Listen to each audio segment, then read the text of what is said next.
যাদের জমির খাজনা বকেয়া রয়েছে তাদের জন্য নতুন সরকারের পক্ষ থেকে জরুরি সুখবর।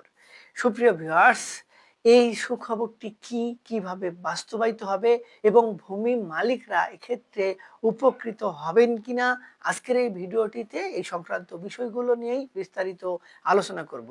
ভিডিওটি দেখার পর যদি আপনাদের ভালো লাগে, আরও কোনো ভিডিও দেখার আগ্রহ জন্মায়, তাহলে আমাদের চ্যানেলটি সাবস্ক্রাইব করে রাখতে পারেন। আর পরবর্তীতে নতুন কোনো ভিডিওর নোটিফিকেশন পেতে সাবস্ক্রাইব বাটনের পাশের বেল আইকনটি চেপে দিয়ে রাখবেন। আসসালামু আলাইকুম সুপ্রিয় ভিউয়ার্স, যারা জমির বৈধ মালিক কিন্তু ওই সকল জমিতে তারা ঠিকঠাক মতো খাজনা দিতে পারেন নাই, কিংবা কোনো একটি কারণে দেয়া হয়ে ওঠে নাই, কিংবা কোনো ব্যক্তি জমির ভোগ দখল ছিল না কিন্তু বৈধ মালিক, দীর্ঘদিন পর জমির ভোগ দখল বুঝে পেয়েছেন, সেক্ষেত্রে ওই জমিগুলোর বকেয়া খাজনা কি হবে, কিংবা সম্পত্তির বৈধ মালিক কিংবা ভোগ দখলে নেই, যারা ভোগ দখল করছে তারা খাজনাও দেয় না, আবার জমির আসল মালিকও না, এক্ষেত্রে বৈধ মালিকের কি কি সমস্যা হতে পারে, কিংবা তারা কোন পদ্ধতিতে জমিগুলোর খাজনা প্রদান করবেন, এ নিয়ে বিভিন্ন ধরনের সংশয় কিন্তু আমাদের মাঝে রয়েছে। এখন প্রশ্ন হচ্ছে, ভূমি আইনে বলা রয়েছে যে যদি কোনো ব্যক্তি তার বৈধ মালিকানাধীন জমিতে সরকার নির্ধারিত ভূমি উন্নয়ন কর কিংবা খাজনা পর পর ৩ বছর বকেয়া রাখে, তাহলে ভূমি অফিস কিংবা জেলা প্রশাসক অফিস কিংবা যারা এই খাজনা আদায়ের সঙ্গে জড়িত, তারা আইন প্রয়োগের মাধ্যমে ওই সকল জমির মালিকানা বাতিল করে খাস তালিকাভুক্ত করে দিতে পারে, কিংবা ওই সকল জমি তারা যে কোনো একটি বন্দোবস্তের মধ্যে নিয়ে আসতে পারে। এখন যে কোনো বন্দোবস্তে নিয়ে আসতে পারে, এর মধ্যে কিছু নির্দিষ্ট নিয়ম কানুনের কথা বলা রয়েছে। যদি কোনো ক্ষেত্রে কোনো ব্যক্তি খাজনা প্রদানে অপারগ হন কিংবা তার সামর্থ্যের বাহিরে চলে যায়, সেক্ষেত্রে রাষ্ট্র কিন্তু তার খাজনা মওকুফ করার ব্যবস্থা রেখেছেন। এই ব্যবস্থাটি কাদের জন্য? এখানে বিশেষভাবে বলা হচ্ছে, যদি কোনো ক্ষেত্রে কোনো এলাকায় প্রাকৃতিক দুর্যোগ দেখা দেয়, যেমন ঘূর্ণিঝড় কিংবা অতি বন্যা কিংবা অতি খরা, এগুলোর কারণে যদি ফসলি জমি বিনষ্ট হয়, ব্যবসা প্রতিষ্ঠানের ক্ষতিগ্রস্ত হয় এবং ভূমি মালিকরা ওই সকল সম্পত্তি কিংবা জমি থেকে কোনো সুবিধা গ্রহণ করতে না পারে কিংবা আর্থিকভাবে ক্ষতিগ্রস্ত হয়, তাহলে ওই সকল ব্যক্তিদ্বয় অর্থাৎ ওই সকল জমির মালিকদ্বয় খাজনা মওকুফ করে নিতে পারবেন। এক্ষেত্রে ওই সকল ব্যক্তিদ্বয়কে খাজনা মওকুফ করে নেওয়ার জন্য ইউনিয়ন তহসিলদার কিংবা ভূমি অফিস থেকে একটি ফর্ম নিতে হবে। ওই ফর্মটি উপজেলা ভূমি অফিসেও পাওয়া যায় কিংবা সরাসরি জেলা অফিসেও পাওয়া যায়। এটি মূলত খাজনা মওকুফের আবেদনপত্র। সেটি নেয়ার মাধ্যমে তারা যথোপযুক্ত তথ্যগুলো পূরণপূর্বক আবেদন করতে পারবেন তার খাজনা মওকুফ করার জন্য। এই আবেদনটি করার পরে কর্তৃপক্ষ অর্থাৎ সরাসরি ডিসি অফিস থেকে নির্ধারিত হয়ে থাকে অনেক সময় যে এই ব্যক্তিদ্বয়ের খাজনা মওকুফ করার মতো কিনা, কিংবা ওই সকল ব্যক্তিদ্বয়ের কতটুকু খাজনা মওকুফ করা যেতে পারে। এক্ষেত্রে 100% নাও হতে পারে, হয়তো তার কিছু পরিমাণে হতে পারে, কিংবা পুরোপুরি খাজনা মওকুফ হয়ে যেতে পারে। তবে সেটি বিবেচ্য বিষয় হচ্ছে ঘটনাটি কিংবা প্রেক্ষাপটটি কি দাঁড়ায়, এই বিষয়গুলো অত্যন্ত গুরুত্বপূর্ণ। অর্থাৎ এই বিষয়টি বাস্তবায়ন কিন্তু হয় আমরা অনেকেই জানি না। এই বিষয়গুলো সুযোগ গ্রহণ করেন বড় বড় ব্যবসায়ীরা। তাদের ব্যবসায়িক লস দেখিয়ে বিভিন্নভাবে তারা যেমন তাদের যে ট্যাক্স কিংবা তাদের যে রাজস্ব আদায়ের মূল পন্থা সেটিকে ফাঁকিবাজি করে তাদের ইনকাম ট্যাক্সকে ফাঁকিবাজি করে, যেমন তেমন আর হাজার হাজার বিঘা সম্পত্তি থাকার পরেও তারা কিন্তু ভূমি উন্নয়ন কর মওকুফ করে নেয়। এক্ষেত্রে শুধুমাত্র যারা আমরা কৃষক শ্রেণী কিংবা অল্প স্বল্প জমির মালিক তারা এই সুযোগগুলো নিতে পারি না, কিংবা সেই বিষয়ে আমরা ঘাটিও না। কেননা ভূমি উন্নয়ন কর কিন্তু ব্যাপক না, অর্থাৎ অনেক না। ১ বিঘা জমির ক্ষেত্রে ভূমি উন্নয়ন কর ৫০-৬০ টাকা হতে পারে, অনেক ক্ষেত্রে ১০০-২০০ টাকাও হয়। এজন্য বাৎসরিক ক্ষেত্রে কিছুটা গাফলতি থাকে এবং ভূমি উন্নয়ন মালিক উদাসীনতার কারণেও এই খাজনাগুলো কিন্তু অনেক সময় মওকুফ হয় না। যার কারণে পরবর্তীতে যখন আমাদের ভূমি জরিপ কার্যক্রম পরিচালিত হয় কিংবা জমি বিক্রয় করার প্রয়োজন হয়, কিংবা পরবর্তীতে ওয়ারিশরা মালিকানা অর্জন করে, তখন দেখা যায় যে খাজনা দেওয়ার হিড়িক পড়ে এবং ২০০ টাকা ৪০০ টাকার খাজনা দিতে গেলে ২-৫ হাজার টাকা পর্যন্ত ঘুষ দিতে হয়। তাছাড়া কাগজগুলো বৈধ প্রক্রিয়ায় সম্পন্ন হয় না। যারা জমি ক্রয় করে তারা বিষয়গুলো একটু অন্যভাবে দেখে, তারা কাগজপত্র ঠিক না করে জমি নিতে চায় না। বা যারা নেয় তারাও কিন্তু বিপদে পড়ে। এজন্য এই বিষয়গুলো এইভাবে হওয়ায় অনেকেই কিন্তু এই ভোগান্তিগুলোর মধ্যে পড়ে। এখন আরো কিছু বিষয় রয়েছে। যেমন আপনি যদি জমি বেদখল হয়ে থাকেন কিন্তু জমির বৈধ মালিক, এক্ষেত্রেও আপনি কিন্তু এই বিষয়টির সুযোগ নিতে পারেন যে আপনি জমির মালিক, আপনি ওই জমির ক্ষেত্রে খাজনা প্রদান করছেন কিংবা খাজনা প্রদান করতে চান। যারা বৈধ মালিক না, তারা সম্পত্তি ভোগ দখলে রেখেছে।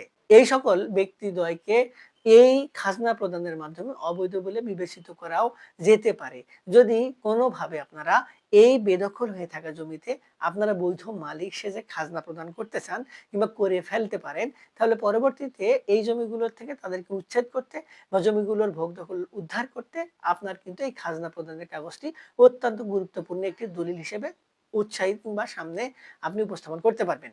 এখন খাজনা প্রদানের যে কাগজ বা রসিদ, সেটি একটি দলিল এবং এটিকে অগ্রাধিকার কিংবা এটিকে ডিক্লারেশন দিয়েছে আমাদের ভূমি অপরাধ প্রতিরোধ এবং প্রতিকার আইনের ধারা ৫। সেখানে খাজনা প্রদানের রসিদকেও দলিল হিসেবে গণ্য করার কথা বলা হয়েছে। তাহলে এটি কিন্তু একটি ভালো সুযোগ হতে পারে ভূমি মালিকদের জন্য। এবং যদি কোনো ক্ষেত্রে দীর্ঘদিন ধরে বেদখল হয়ে থাকে কোনো জমি, তাহলে সেই জমিগুলোর খাজনা প্রদান যদি কোনো ব্যক্তি না করে, অর্থাৎ যারা ভোগ দখলে ছিলেন তারা তো ধান্দাবাজি করার জন্যই ভোগ দখলে ছিলেন। তারা যদি খাজনা প্রদান না করে, সেক্ষেত্রে আপনি সেই বিষয়টি আমলে নিতে পারবেন কিংবা ভূমি অফিসকে বিষয়টা অবহিত করতে পারবেন যে জমি আমি বেদখল হয়েছিলাম, আমি আসল মালিক, এখন আমি জমির মালিকানা পেয়েছি, আমি দেখছি যে এই জমির ১০ বছর ১৫ বছর খাজনা মুখ বকেয়া রাখা হয়েছে, এখন আমি কি করতে পারি। সেক্ষেত্রে আপনি ওই জমিগুলোর খাজনা কিন্তু মাপ পেয়ে যাওয়ার একটি আবেদন করতে পারবেন। যেহেতু সম্পত্তি কিংবা সুষ্ঠু ব্যবস্থাপনার দায়িত্ব হচ্ছে রাষ্ট্রের, আপনার শুধু জানানোর। তারা যেহেতু সেই ব্যবস্থাটি করতে পারে নাই, সেক্ষেত্রে আপনি হয়তো দীর্ঘদিন ধরে জমির ভোগ দখল উদ্ধার করার জন্য চেষ্টা করছিলেন কিন্তু পারেন নাই। সেক্ষেত্রে আপনি কিন্তু ওই জমিগুলোর খাজনা মওকুফ করে নিতে পারবেন। বৈধ প্রক্রিয়া আপনার যৌক্তিক কারণ রয়েছে। তবে এক্ষেত্রে আপনাকে একজন ভালো অভিজ্ঞ আইনজীবীর পরামর্শ গ্রহণ করতে হবে। যদি মনে করেন যে মশা মারতে কামান দেখার কি প্রয়োজন? দেখুন, কিছুক্ষণ আগেই কিন্তু আমি বললাম যে খাজনা প্রদানের রসিদ কিন্তু অনেক সময় দলিল হিসেবে গণ্য হয় এবং এটির কিন্তু যথোপযুক্ত তাৎপর্য রয়েছে। তাই আপনি এই ছোটখাটো বিষয়টিকে হেলাফেলা করবেন না। এই বিষয়টি আপনাকে মাথায় নিয়ে তারপর যেকোনো কার্যক্রম গ্রহণ করতে হবে। আরেকটি ব্যাপার থাকে যে কোনো ভূমি মালিক যদি তার জমির খাজনা মানে কোনো একটি অবহেলার কারণে কিংবা ইচ্ছাকৃতভাবে বকেয়া রাখে, অর্থাৎ পরপর ৩ বছর বকেয়া রেখে দেয়, সেক্ষেত্রে তার জমি কিন্তু খাস তালিকাভুক্ত হয়ে যেতে পারে। এক্ষেত্রে সেই ব্যক্তিদ্বয় যদি এমন ঘটনার সম্মুখীন হয়, তাহলে তারা ওই জমিগুলোর খাজনা মওকুফ করার কোনো ব্যবস্থা যদি না পায়, তাহলে সেই জমিগুলো তারা যেন ভোগ দখল করতে পারে, কোনো সমস্যা না হয়। তারা ঠিকঠাক মতো খাজনা দিবে। এই মর্মে তারা অঙ্গীকার করে কিন্তু বাকি কাজগুলো সম্পন্ন করে নিতে পারবেন। অর্থাৎ ভূমি জরিপ যেহেতু আমাদের দেশে একটি চলছে, সেই ভূমি জরিপে কিন্তু খাজনার কাগজ দেখা হবে। যদি খাজনা বকেয়া থাকে, তাহলে সেই খাজনাগুলো পরিশোধ করতে হবে। যদি পরিশোধের সময় সেগুলো পরিশোধ করতে না পারেন, অর্থাৎ স্বাভাবিকভাবেই আপনি পূর্বের অ্যাসেসমেন্ট ইয়ারের অর্থাৎ বিগত বছরগুলোর খাজনা বকেয়া রেখে চলতি মাসের খাজনা বছরের খাজনা কিন্তু পরিশোধ করতে পারবেন না। এক্ষেত্রে আপনার সার্ভারের ত্রুটি, অনলাইনে খাজনা আপনার জমা হবে না কিংবা আপনি খাজনা ঠিকঠাক মতো দিতে পারবেন না বৈধ প্রক্রিয়ায়। এজন্য আপনাকে ভূমি অফিসের সহযোগিতা নিতে হবে। এক্ষেত্রে আপনি সহযোগিতা নিতে গেলে তারা হয়তো আপনার কাছ থেকে ঘুষ দাবি করবে এবং আপনার দুর্বলতার কারণে আপনি ঘুষ দিতে অনেক সময় বাধ্য হতে পারেন। তো এজন্য স্বচ্ছ প্রক্রিয়া হচ্ছে আপনি একটি আবেদন করবেন, একটি যৌক্তিক কারণ দেখাবেন। সেই যৌক্তিক কারণটি যদি বোধগম্য হয় এবং তারা যদি অ্যাকসেপ্ট করে, তাহলে কিন্তু আপনি খাজনা এই বিষয়গুলো অর্থাৎ আপনার যে গাফিলতি ছিল কিংবা খাজনা পরিশোধ করতে পারেননি, এই বিষয়গুলো আমলে নিয়ে তারা আপনাকে হয়তো এই বিষয়গুলো থেকে শিথিল করে আপনার বিষয়টি সমাধান করে দিতে পারবেন। অর্থাৎ এইভাবেই কিন্তু আপনি সমাধান পেয়ে যেতে পারবেন। এবং ভূমি ব্যবস্থাপনাকে ডিজিটালাইজ করার জন্য বর্তমান যে বিএনপি সরকার রয়েছে, তারা কিন্তু ঘোষণা দিয়েছে।